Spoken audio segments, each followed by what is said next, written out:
नमस्कार मित्रांनो, कसे आहात? लॉकडाऊनला कंटाळलात? I know. हा लॉकडाऊन जसं जसं वाढत चाललाय ना, पेशन्स अगदी संपत चाललेत बघा. आणि आपले प्रश्न प्रश्न मात्र जसे तेच आहेत. म्हणजे बघा ना, हा लॉकडाऊन कधी संपणार आहे? आपली कामं कधी परत सुरू होणार आहेत? मुलांच्या शाळा कधी सुरू होणार आहेत? काय लॉकडाऊनमध्येच आपल्याला आपल्या कामांना सुरुवात करावी लागणार आहे? पुढे आपली आर्थिक घडी सुद्धा अशीच सुरळीत राहणार आहे का नाही? असे असंख्य प्रश्न आपल्या मनात गर्दी करतायत. आता इतके सगळे प्रश्न आणि विचार ओव्हरलॅप होणार असतील तर डोकं बधीर होणारच. कम्प्युटर नाही का, खूप साऱ्या फाईल्स ओपन असतील एकाच वेळी तर हँग होतो. मग त्याला ऍक्टिव्ह करण्यासाठी आपण काय करतो तर परत परत रिफ्रेश करत जातो.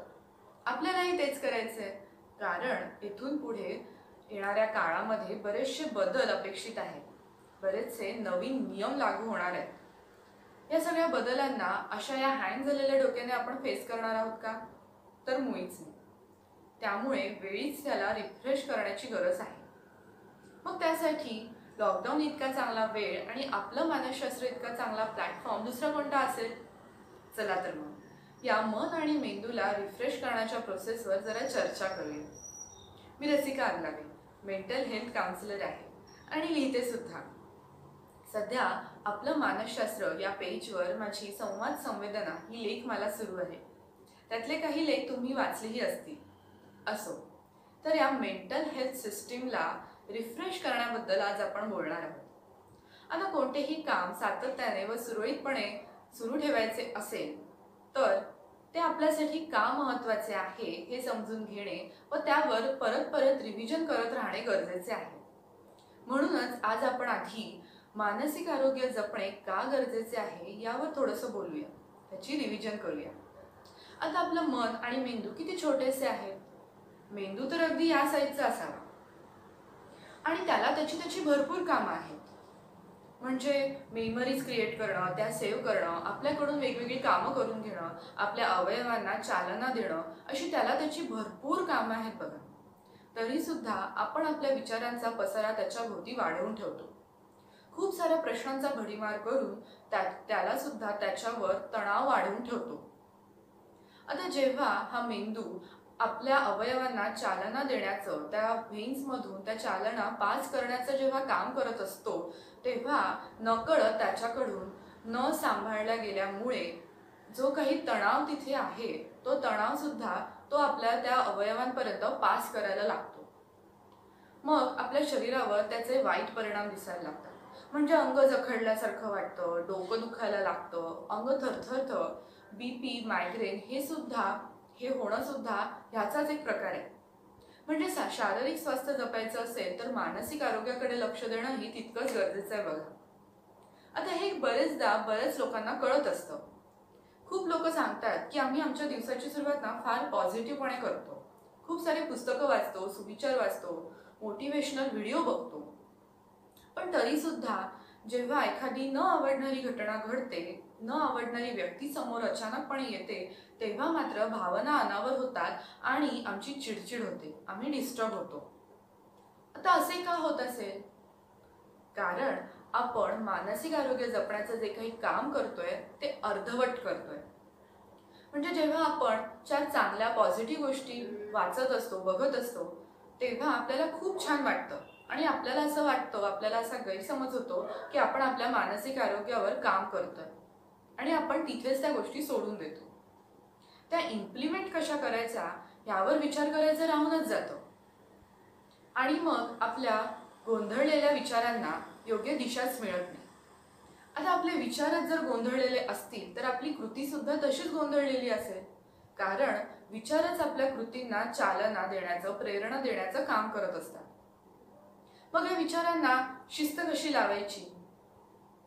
काय करायला हवे? तर छोट्या छोट्या ऍक्टिव्हिटीज मधून आपण ते करू शकतो. एक सोपं धोरण इथे मी तुम्हाला सांगते.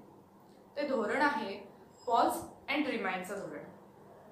म्हणजे बरेचदा तुम्हाला जाणवत असेल की आपण परत परत एकच एक गोष्टीवर विचार करून चिडचिड करत असतो. ते आपल्याला कळत असतं, तरी देखील ती परत जेव्हा घटना घडते तेव्हा आपल्या चिडचिडीवर आपण नियंत्रण ठेवू शकत नाही. मग काय करायचं? जेव्हा तो विचार आपल्या मनात येतो त्यावेळी पॉज अँड रिमाइंड हे धोरण तिथे अप्लाय करायचं. त्यासाठी एक छोटंसं उदाहरण आपण बघूया. सध्या लॉकडाऊनमुळे आपण आपल्या घरातल्या व्यक्तींबरोबर भरपूर वेळ घालवतोय, पण बरेचदा काही व्यक्तींच्या काही सवयी आपल्याला अजिबात आवडत नसतात आणि आपली चिडचिड होते. रोज रोज रोज रोज रोज रोज त्याच त्यांच्या सवयी बघून बघून आपली सुद्धा रोज रोज चिडचिड होत राहते आणि घरातलं वातावरण डिस्टर्ब होऊन जातं. एक उदाहरण घ्यायचं झालंच तर नवरा बायकोचं एक उदाहरण घेऊया. नवऱ्याला रोज न्यूजपेपर वाचून झाल्यावर तो तसाच अस्तव्यस्त सोडून देण्याची सवय आहे आणि बायकोला परत परत तो न्यूजपेपर गुंडाळून आवरून ठेवायची सवय आहे. आता नवरा परत येतो आणि अगं तो न्यूजपेपर का आवरून ठेवते सारखा, माझं वाचायचं राहिलाय अजून, असं म्हणत चिडचिड करत राहतो.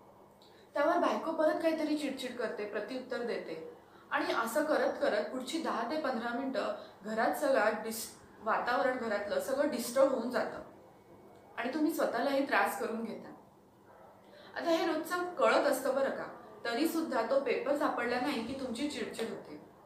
मग आता हे जे काही धोरण आहे आपलं पॉज अँड रिमाइंडचं, ते कसं अप्लाय करता येईल बघूया. पहिला दिवस तुम्हाला न्यूजपेपर सापडत नाहीये, तुमची चिडचिड करून झाली आणि जेव्हा 10-15 मिनिटांनंतर तुम्ही विचार करता की मी उगाच चिडलो, का मला स्वतःवर कंट्रोल करता येत नाही, त्यावेळी तुम्ही तुमचा एक रिमाइंडर ठरवा की इथून पुढे उद्यापासून ही सिच्युएशन मला क्रिएटच करायची नाही. असं काहीतरी एक रिमाइंडर तुम्ही त्या दिवशी सेट करा. पहिला दिवस एक स्टेप तुम्ही घेतली. आता दुसरा दिवस परत सेम सिच्युएशन तयार झाली, तुम्हाला न्यूजपेपर सापडत नाही आणि तुम्ही आता रोजच्या प्रमाणे ओरडायला जाणार की अगं तो न्यूजपेपर कुठे ठेवलाय. पण त्यावेळी जरा पॉज घ्या. म्हणजे काय होईल, तो जे काही तुम्ही ओरडायला जाणार आहात तो आवाज तुमचा इथेच अडकेल. थोडा विचार करा आणि तो रिमाइंडर स्वतःला द्या, त्याची आठवण करून द्या. म्हणजे काय होईल, ही सिच्युएशन मला क्रिएट करायची नाहीये असं आठवल्यामुळे तुमचा आवाज इथेच दबेल. पण ती भावना अनावर होतीये, तो दाबायचा कसा? दाबायचा नाही, त्याला बाहेर येऊ द्या. फक्त प्रयत्न करा की तुमचा व्हॉल्यूम यावेळी जरा कमी असेल, म्हणजे तुमचा आवाज तुमच्या बायकोपर्यंत पोहोचणार नाही आणि तिचा होणारा त्रास तुमच्यापर्यंत पोहोचणार नाही. आता ही दुसरी स्टेप तुम्ही आज घेतली आहे. आता तिसरा दिवस पुन्हा तुम्हाला न्यूजपेपर सापडत नाही, पण स्वतःला पॉज आणि रिमाइंडर या धोरणात गुंतवून ठेवल्यामुळे आज तुमची फक्त थोडी चिडचिड होईल, पण जो काही तुमचा रोज ओरडा होता तो आज होणार नाही. करून बघा. आता या 3 स्टेप आपण यशस्वीपणे पूर्ण केल्या आहेत. आता चौथा दिवस.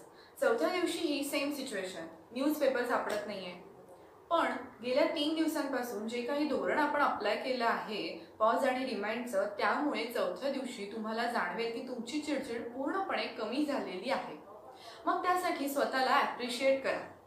म्हणजे काय होईल की तुम्हाला आणखी काहीतरी चांगलं करण्याची प्रेरणा मिळेल. ही तुमची चौथी स्टेप असेल. मग 5वा दिवस पुन्हा एकदा न्यूजपेपर तुम्ही शोधलात, शांतपणे शोधलात आणि वाचायला सुरुवात केली. त्यावेळी तुम्हाला अचानक जाणवेल की अरेच्या, आजपर्यंत जो काही गोंधळ चालायचा न्यूजपेपर शोधण्यामागे, त्यावर आपण पूर्णपणे नियंत्रण मिळवलं आहे. म्हणजे आता तुमच्याकडे काय चांगलं करायचं आहे हा विचार करायला स्कोप आहे.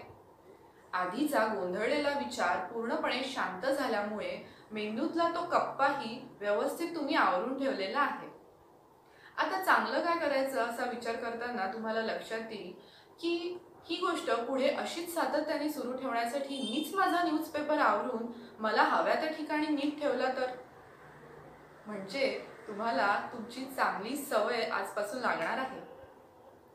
या पॉज आणि रिमाइंडच्या धोरणामुळे तुम्ही तुमच्या विचारांना योग्य शिस्त लावली आणि तुम्हाला एक चांगली सवय सुद्धा लागली. आता काहींना हे धोरण अप्लाय करायला, ते इम्प्लिमेंट करायला कदाचित 8 दिवस लागतील, कोणाला 2 दिवसच लागेल, कोणाला 3 दिवस लागतील, पण हे धोरण नक्की अप्लाय करून बघा. आता या विचारांचं जर सविस्तर नियोजन तुम्हाला करायचं असेल तर काय करायला हवे याबद्दल आपण थोडक्यात बोलूया. म्हणजे बघा ना, यामध्ये तुम्हाला फार तर फार एखादा तास तुमचा इन्व्हेस्ट करावा लागेल. एक कागद आणि पेन घ्या, त्यावर थोडंसं आठवून बघा आणि कोणते विचार तुम्ही दिवसभरात परत परत करत असता ते लिहून काढा. त्यामध्ये बिनमहत्वाचे आणि महत्वाचे असे 2 भाग करा. म्हणजे परत लिहायची गरज नाही. जी काही यादी तुम्ही केली आहे त्यामध्ये बिनमहत्वाच्या विचारांवर एक हलकीशी रेघ ओढा, त्यावर काट मारा. म्हणजे काय होईल की हा विचार बिनमहत्वाचा आहे हे तुमच्या डोक्यात कुठेतरी सेव्ह झालेलं असेल, जेणेकरून पुन्हा जेव्हा तो विचार तुमच्या मनात डोकं वर काढेल किंवा पॉपअप होईल त्यावेळी तुमचं डोकं आपोआप तुम्हाला संकेत देईल की हा विचार बिनमहत्वाचा आहे, ह्याच्यात वेळ घालवण्यात काही अर्थ नाही, आणि आपोआप ती प्रोसेस, ती विचार करण्याची प्रोसेस तिथेच थांबवल्या जाईल. आता महत्त्वाच्या विचारांबद्दल काय करायचं आहे, तर बरेचदा महत्त्वाचे विचार म्हणजे आपण भविष्याबद्दल काही विचार करत असतो, आपल्या बिझनेसबद्दल किंवा नोकरीबद्दल विचार करत असतो, किंवा एखाद्या व्यक्तीबद्दल विचार करत असतो, आपल्या सवयींबद्दल विचार करत असतो. तर ह्या अशा छोट्या छोट्या टॉपिक्समध्ये त्या महत्त्वाच्या विचारांचे विभाजन तुम्हाला करायचे आहे. त्या विचारांच्या पुढेच ब्रॅकेटमध्ये तुम्ही हा टॉपिक लिहू शकता. उदाहरण घेऊया. माझे भविष्यातील आर्थिक नियोजन. म्हणजे लॉकडाऊन नंतर माझे आर्थिक नियोजन कसं असेल त्याची मला आता फार काळजी वाटते आणि मी सारखी ती काळजी करत असते, कसं होईल कसं होईल कसं होईल. तर आज आपण त्याचं उत्तर शोधून बघूया, त्या विचाराचं जरा विश्लेषण करूया.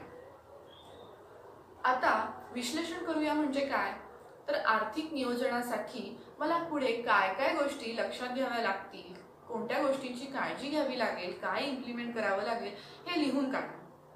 हे लिहत असताना जर तुम्हाला अचानक जाणवलं की पुढे माझ्या बिझनेसला फार कदाचित स्कोप नाहीये किंवा माझ्या नोकरीत मला जो काही पगार मिळणार होता तो आता कदाचित अर्धाच मिळणार आहे वगैरे, आणि तुम्हाला परत काळजी वाटायला लागली, तर मग त्यासाठी काय पर्यायी व्यवस्था तुम्ही करू शकता हे सुद्धा लिहून काढा.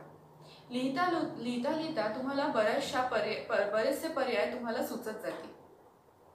ते पर्याय लिहून काढल्यानंतर त्यापैकी किती पर्याय तुम्ही खरोखर इम्प्लिमेंट करू शकता याबद्दल विचार करा आणि परत एकदा लिहून काढा. लिहूनच काढा असं मी का म्हणतेय, तर लिहिताना बरेचदा तुमच्या डोक्यातला जो काही गोंधळ आहे तो सुटत गेलेला आहे हे तुम्हाला जाणवेल. एक एक विचार लिहत असताना एक एक धागा जणू काही सुटतोय हे तुम्हाला लिहिताना नक्की जाणवेल. करून बघा. आता हे विश्लेषण करत असताना त्या मोठ्या एका विचाराला किंवा ढोबळमानाने आतापर्यंत करत असलेल्या विचाराला योग्य दिशा दिल्यामुळे व छोट्या छोट्या भागांमध्ये त्याचं विभाजन केल्यामुळे काय होईल की ती गोष्ट आतापर्यंत जी एवढी मोठी दिसत होती ती जरा सोपी आणि सुरळीत सुटत गेल्यासारखी तुम्हाला वाटेल, आणि कदाचित तुम्हाला त्यातून तुमचं सोल्युशनही सापडेल. नक्की करून बघा. कारण प्रत्येकाचे विचार आणि प्रत्येकाच्या समस्या किंवा प्रत्येकाचे पुढचे ध्येय वेगवेगळे असतील, त्यामुळे तुम्हालाच ते सगळं विश्लेषण करायचं आहे. नक्की करून बघा. मगाशी सांगितलेलं ते धोरण इथेही तुम्ही अप्लाय करू शकता. जर तुमच्या विचारांचा ओघ वाढतच गेला तर ते पॉज आणि रिमाइंडचं धोरण तुम्ही इथे अप्लाय करू शकता. हे करत असताना तुमच्या एक गोष्ट लक्षात आली असेल की हे विश्लेषण करतोय म्हणजे आपण एकाच वेळी एकाच गोष्टीवर व्यवस्थितपणे कॉन्सन्ट्रेशन करू शकतोय.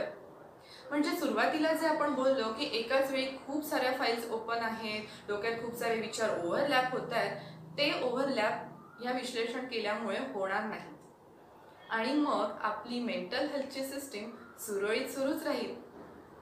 नक्की करून बघा. सुरक्षित राहा, खुश राहा. धन्यवाद.